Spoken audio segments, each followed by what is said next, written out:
Hi guys, I hope you're having a lovely day. A shout out to Emily for the idea for this video. Thank you so much for your comment with some video ideas and requests. I'm so over the moon excited about your comment. I've been talking about it to my mom a lot.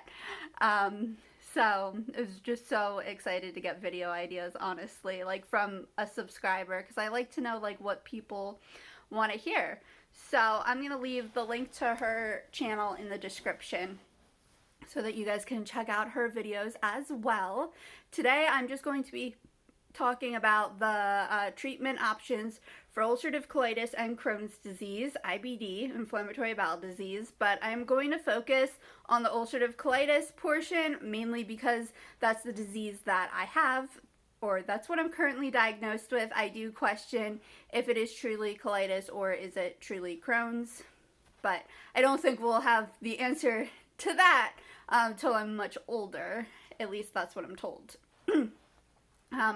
So usually when you're diagnosed, they like to, well, let me say it depends how bad you are when you're diagnosed, first of all.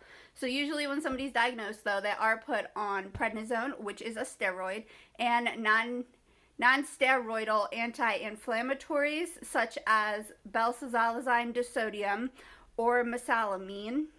My insurance wasn't covering mesalamine, so I was on the benzalkazine disodium. It wasn't super helpful for me at all. It's supposed to target inflammation like in the GI tract. Same thing with mesalamine.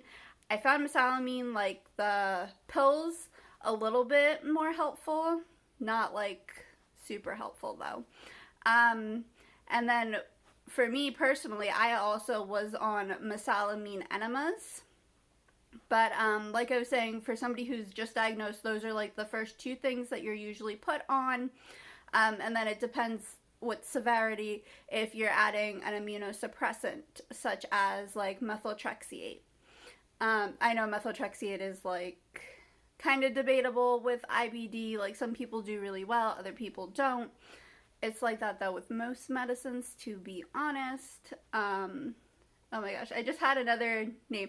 6-MP is the other one that is commonly used with ulcerative colitis or Crohn's disease, if I can even talk. I was on 6-MP. I didn't do super well on it. I didn't do super terrible on it either, so it's not like listed like as a medicine that I can't take. I did have headaches though all of the time and really bad migraines when I was on 6-MP. I ended up stopping it, I think when I went on Remicade, but I'm not positive. I think that's when I stopped it. They did try me on for a period of time, methotrexate and 6-MP. I was doing okay on the two of them. They are immunosuppressants and also classified as chemotherapy medications. I did okay until then. I had like an infection in my intestines and they had me on both of those plus 2 antibiotics. Then I started getting sick from just, so many potent medicines and I just couldn't handle it. So they ended up stopping the methotrexate.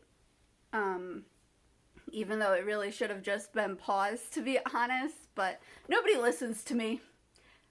That's like my favorite phrase. Nobody listens. Like in the medical field, like I feel like I have like my own opinion, and I feel like it's formed like through research and education, you know what I mean? Like I'm not stupid. I'm not saying I'm like super smart either, but I have my own opinion. Nobody ever listens to it. Even when I'm right, nobody listens. So when I occasionally get somebody who like half listens, I get really excited.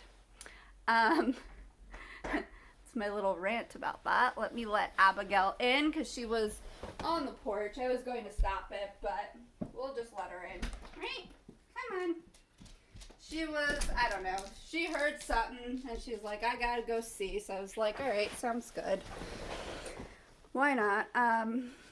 So I don't really know like a lot of other like immunosuppressants used for ulcerative colitis and Crohn's like specifically, because for me, I've been told I have 2 autoimmune diseases, the ulcerative colitis and systemic lupus erythematosus. My SLE diagnosis has been in the air. I completely disagree with it being in the air. And I still say I have SLE, even though they're like, oh, well, maybe you don't, because I feel like down the road, it always gets changed. They're like, oh, you don't have this, and then we have it again. So instead of going through all the confusion when I know I have something, I just keep saying I have it. Because it makes it more complicated when you're like, you go into the ER and you're like, well, my lupus diagnosis is in the air this week because we're using a different theory this week, and then the following week we're back to having lupus. It gets really confusing. So until we are like, okay, 100% you don't have A, B, or C, that's when I take it off my list. Or if it's something that I didn't think I have. I feel pretty confident when I'm saying I have A, B, or C, like to the best of my knowledge, I have it, and to my doctor's knowledge, we have it.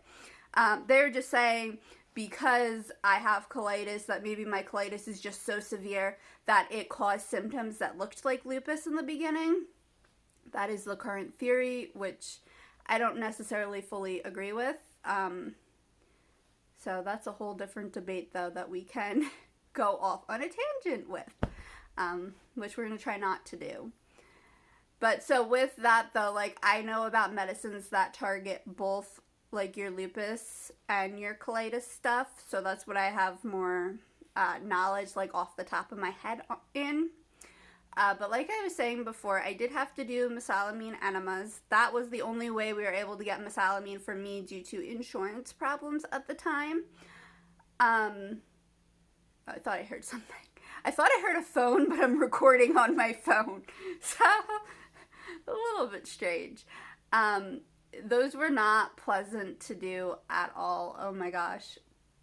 I would like be in so much pain to do like my treatment. I would just like cry sometimes, like before, during, and after, like that. I just didn't want to like go through the pain, so I didn't really want to do the medicine. I mean, I ended up doing them, but it would just, especially towards the end or close to Remicade, it would just stink because of so much inflammation. And it was just really, really painful. It's not something that like I recommend. I understand that we were doing it because like orally I don't always absorb stuff properly, obviously with so many GI issues. But and it is a good thought process to put something directly into the colon so that you can absorb it, but it wasn't making a huge difference because I had so much inflammation. So eventually we just kind of came off of it. And that was just kind of last year when my care was just really just all over the place and in the air, to be honest.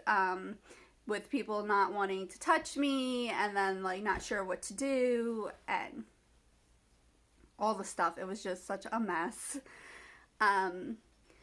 And then the last class of medicines that are traditionally used, well, there's one other which I'll mention, but I'm not going to get into, would be biologics, which biologics would be like your Remicade, your Entyvio, Humira.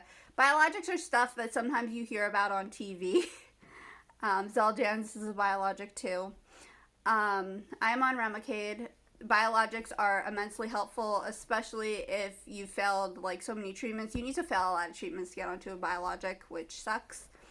I think that is the biggest drawback to biologics, is that they make you fail so many treatments. I really don't think that's fair because it should be done on a case-by-case, person-by-person basis. I already had autoimmune before I was diagnosed with colitis. I had my lupus diagnosis. I should have stayed on Benlysta or another biologic instead of having a gap with my biologic care. I don't know if that would have made a difference with my stability or my current situation, but you like to think that it would, to be honest. I mean, that's just human nature, right? So, like I said, I was on Benlysta. I'm on Remicade now. I am high risk with biologics, and I'm also on Xolair now. I'm on 2 biologics right now, which is rare. And I am, like I said, high risk with biologics due to my mast cell, being on them before. Once you've been on a biologic and you come off, they do become more dangerous to go on, which another drawback. Really, really stinks. So, and then the last treatment that sometimes is used, I would say it's not as traditionally or as widely accepted yet, would be IVIG. If you're on it and you just, I don't think most people have just autoimmune. I feel like usually you have something else. You hear, again, a lot of mixed reviews. I know the first few weeks of IVIG or the first few treatments are heck. That's what I've heard. It is a blood plasma product, so it is more natural, which I think is a great thing. And it's nice that there's another option, like, in addition to biologics. But it is kind of like it's a blood plasma product, so the side effects, there are a lot of them, especially in the beginning when, like, you're adjusting to it. So with all the side effects and other risks, that's why they don't like to use it in the beginning. I'm not sure, though, like, if we're kind of getting to the point, I feel like in all the avenues of my care that we're exhausting a lot of avenues. So I'm waiting to see, like, if IVIG will be mentioned, to be honest. I'm not really sure. Sorry about that. But yeah, those are the, I guess that's like kind of my overview with IBD medications. I hope that you found this a little bit helpful, a little bit informative. And please like and subscribe, and I'll see you guys soon. Bye.